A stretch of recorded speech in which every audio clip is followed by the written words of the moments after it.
গরম পানির মধ্যে রুটি দিয়ে যে একটি মজাদার খাবার তৈরি করা যায় এটা অনেকেরই অজানা। আমি যখন রুটি দিয়ে প্রথমবার সেই মজাদার খাবারটি বানাইতে গেলাম তখন আমি ভাবছি আসলেই কি আমি সেই খাবারটি তৈরি করতে পারবো। তো যে কথা সেই কাজ, ভাবাভাবের কথা শেষ, তো তৈরি করে ফেললাম রুটি দিয়ে চিকেন চাউমিন। তো খেতে যে এতই দুর্দান্ত স্বাদের হয়েছিল, একবার না বানিয়ে খেলে কখনোই বুঝবেন না। প্রথমে এখানে আমি 1 বাটি ময়দা নিয়েছি, তারপরে পরিমাণ অনুযায়ী স্বাদ মতো লবণ দিয়ে দিচ্ছি, তারপরে লবণ দিয়ে অল্প অল্প করে পানি দিয়ে মথে নিতে থাকবো।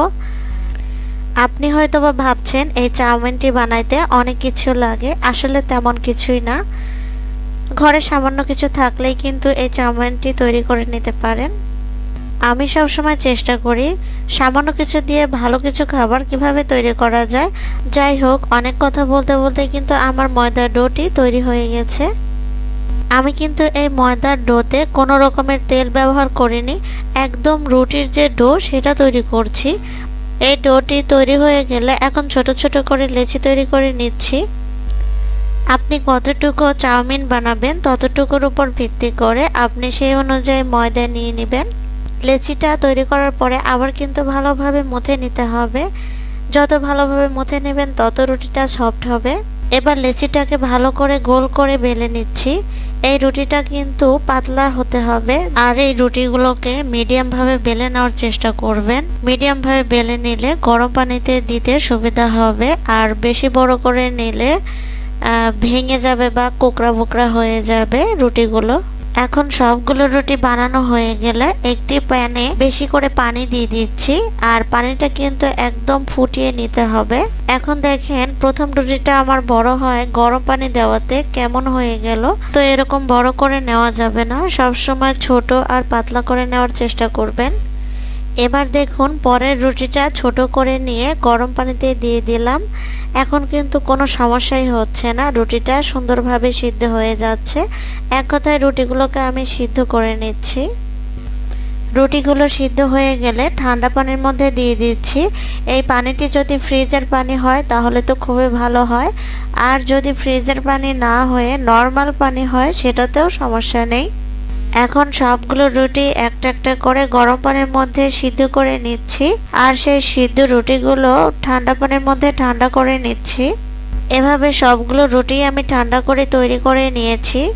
এবার সিদ্ধ রুটিটাকে আস্তে আস্তে করে ভালোভাবে মুড়িয়ে নিতে থাকবো। এমন করে আলতোভাবে সিদ্ধ রুটিটা মুড়িয়ে নিতে থাকবো যেন রুটিটা কোনো রকম ফেটে না যায়। আমি এভাবে সিদ্ধ রুটিটাকে মুড়িয়ে নিলাম। এখন চাকু দিয়ে চিকন করে কেটে নিব। আমি কিভাবে চাউমিনের জন্য এই রুটিটা কেটে নিচ্ছি একটু দেখিয়ে দিচ্ছি। আপনারা চাইলে এর চাইতেও কিন্তু চিকন করে কেটে নিতে পারেন, তাহলে খেতেও ভালো লাগবে, দেখতেও আরো সুন্দর দেখাবে। আমি সিদ্ধ রুটিগুলোকে এভাবে কেটে নিলাম, দেখেন কি সুন্দর দেখতে হয়েছে। আর রুটিটা যত একটু চিকন করবেন দেখতে আরো মাশাআল্লাহ আরো সুন্দর দেখাবে। একে একে সবগুলো সিদ্ধ রুটি কিন্তু কেটে আমি এভাবে তৈরি করে নিলাম। চাউমিনটি যেহেতু আমি গোশত দিয়ে রান্না করব সেহেতু আমি কিছু গোশত নিয়েছি, আর এই গোশতটি হলো খাসির গোশত। যেহেতু আমার মুরগির গোশত ছিল না, খাসির গোশত যেহেতু বের করেছি খাওয়ার জন্য, সেই ফাঁকে আমি ভাবলাম আর একটা কিছু খাবার তৈরি করি। তো আপনারা চাইলে খাসির গোশত না দিয়ে মুরগির গোশত দিয়েও কিন্তু তৈরি করে ফেলতে পারেন। আমি এই গোশতগুলোকে ছোট ছোট করে কিউব করে কেটে নিয়েছি। এই গোশের মধ্যে কি কি উপকরণগুলো দেব আগেই আমি দেখিয়ে দিয়েছি। এখানে পেঁয়াজ কুচি আর কাঁচামরিচ কুচি কেটে রেখেছি।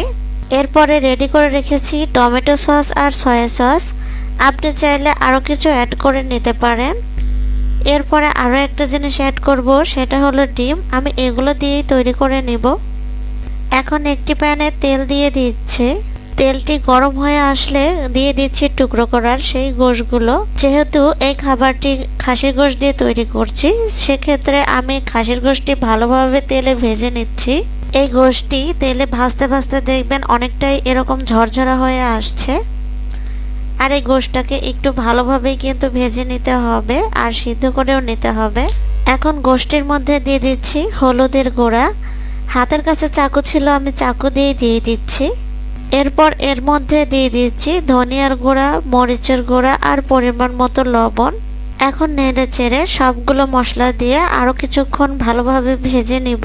আপনারা চাইলে এর মধ্যে কিছু বাটা মশলা ব্যবহার করতে পারেন। অনেকক্ষণ ধরে গোশটা কষানো হয়ে গেলে এখন দিয়ে দিচ্ছি পেঁয়াজ কুচি আর কাঁচামরিচ কুচি। এখন এসব কিছু দেওয়ার পরে পানি দিয়ে আরো কিছুক্ষণ কষিয়ে নিচ্ছি। গোশগুলো কষানো হয়ে গেলে আমি 2টা ডিম ভেঙে এর মধ্যে দিয়ে দিয়েছি। আসলে দুঃখের বিষয় হলো আমি যখন ডিমগুলো ভেঙে দেই তখন ক্যামেরা অন করতে ভুলে গিয়েছিলাম। ডিমগুলো দিয়ে যখন ভালোভাবে ভেজে নেওয়া হয়ে যাবে তারপর দিয়ে দিচ্ছি টমেটো সস, এরপরে লিকুইড সয়া সসটাও দিয়ে দিচ্ছি। এগুলো দেওয়ার পর আরেকটু ভালোভাবে নেড়েচেড়ে নিব। এখন কেটে রাখা রুটির চাউমিনটাকে দিয়ে দিচ্ছি। এবার ভালোভাবে উলটপালট করে সবগুলো মিশিয়ে নেব। আপনারা চাইলে এখানে কিছু সবজিও ব্যবহার করতে পারেন। আর যদি ঘরে গোশ না থাকে শুধু ডিম দিয়েও এই চাউমিনটি তৈরি করে নিতে পারেন। এভাবেই তৈরি করে ফেললাম নতুন এক ধরনের চিকেন চাউমিনটি। তো আজকের এই চিকেন চাউমিনটি কেমন হয়েছে অবশ্যই কমেন্টে জানাবেন।